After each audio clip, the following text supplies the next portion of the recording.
दिनै कार्बि आंलं जिल्ला दुलाराय बर' फरायसा आफादनि बानजायनायाव जिल्लानां जोंनि 13 बोसोर बैसोनि हौवासा आरो हिन्जावसानि दिनै ओपनिं सेरेमनि बाहाय कार्बि आंलं जिल्ला दुलाराय बर' फरायसा आफादा जोंनि जिल्लानि सिङाव थानाय गासै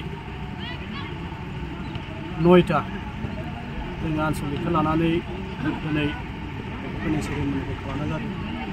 फैबाय थानाय समावहाय कार्बि आंलं जिल्लाया जोंनि गासिबो आनसलिकफोरखौ इनफर्मेसनाव लाबोनानै आरो खुंनायनि मोनसे थांखि लानानै दोनदों।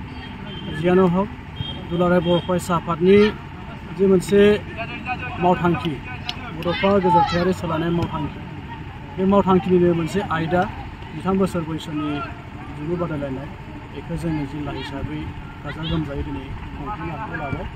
दा बाहाय जोंनि जिल्ला हिसाबै जों बेखौनो मिजिंथियो जोंनि कार्बि आंलं जिल्लायाव थानाय गामि गामि द' गामिनिफ्राय नुजाफैनाय जोंनि गामियारिनि गेलेगिरि बिथांमोनखौ जों सिनायथि बिथांमोननि टेलेन्टखौ जोङो बासिनानै फैबाय थानाय समावहाय बिथांमोनखौ गेलेनायनि बिथायाव जेनेबा जों मोनसे केरियार दाहोनो हायो नामा बिथांमोनखौ, बेखिनि हाबाफारिखौ बाहाय जों साननाय जादों।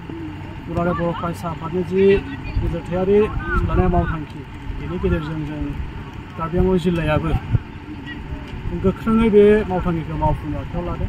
मानोना कार्बि आंलं जिल्लायाव जिखिनि गेलेगिरिफोर दङ, जों मिजिंथियो गुबुन जिल्लाफोरनि बायदि कार्बि आंलं जिल्लायावबो जोङो गोगोमै फुटबलखौ जोङो जोबोद माबायाव आरो जेनेबा मोनसे मोजां पजिशनाव गेलेनो हानाय बेखिनिखौ जोङो नुनो मोनदों। दा बेनिखायनो जों जोंनि जिल्लानि गथ'फोरखौ जों बे बेलायाव गोजौ लेभेलसिम जोंनि सेन्ट्रेल जनसिम जों माबानि मोनसे थांखिखौ लानानै दिनै गेलेनायखौ होदों, गेलेनायखौ फाथिदों।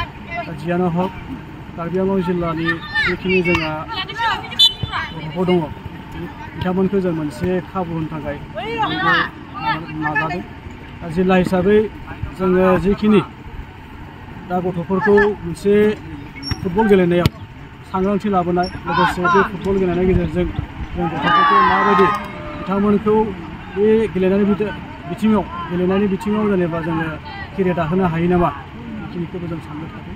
बाहाय गोबां अर्गेनाइजारफोर दङ, बे अर्गेनाइजार बिथांमोनजों जों जयैनो बेखौ आरो साबसिनै जोङो माब्रै जोङो फाथिनो हायो बेनि सायाव जोङो सावरायनायनि गेजेरजों जोङो हाबाफारि लाबोबाय थादों। जियानो हक दुलाराय बर' फरायसा आफादनि जि मिशन, बे मिशनखौ जोङो कार्बि आंलं जिल्लाया मावफुंनो आखायाव लादों। आरो बे मिशननि गेजेरजों जों आसा खालामदों जोंनि जिल्लायाव मोनसे मोजां परिबेस जोनोम जागोन, जोंनि गथ'फ्राबो बे खाबुखौ लानो हागोन। लोगोसे जिल्ला हिसाबै जोङो फ्राय मिरुवा फाथिनाय फ्राय देग्लाय ब्रैथि खेब जाबाय। बे ब्रैथि खेबावबो जोङो बाहागो लाबोदों। आरो बाहाय गिबि खेबाव जोङो जिल्ला हिसाबै रानार्स आप जादोंमोन, सेकेन्डआव जों सेमिफाइनालाव जेनदों, थामथियाव जोङो मुसलपुराव चेम्पियन जादोंमोन जिल्ला हिसाबै। आरो देग्लायबो जों आसा खालामदों मोजां मोनसे रिजाल्ट खालामगोन। दा बेनिखायनो जोङो जोंनि बे बादायनाया जोबोबानो जों कचिं मोनसे होगोन बिथांमोनखौ, मोजां मोनसे एडभान्स मोनसे जों कचिं होनायनि मोनसे जोङो थांखि लादों। बेनि गेजेरजों जोङो फैबाय थानाय समावहाय आरोबाव जोंनि बड'फा एफसिआव जोंनि गथ'फ्रा मोनसे खाबु मोनगोन, बेखिनिखौ जों आसा खालामदों। दा जियानो हक जोङो जोबोद खुसि दुलाराय बर' फरायसा आफादनि जे मावथांखि मावफुंनायाव जों जिल्ला हिसाबै हेफाजाब होनो हानाया जोंनि जिल्लानि थाखाय जोबोद जोंनि जानांगौ बाथ्रा। आरो बाहाय जों उननि समावबो बेबायदिनो सांग्राङै बाहागो लागोन। गेलेनाय आयदाखौ जोंनि कार्बि आंलं जिल्लायाव जोङो गुवार लेभेलाव द' गामियाव जों माब्रै जोङो बेखौ मोनसे केरियार जोङो खालामनो हायो, बेनि सायाव जोङो थांखि लानानै दं।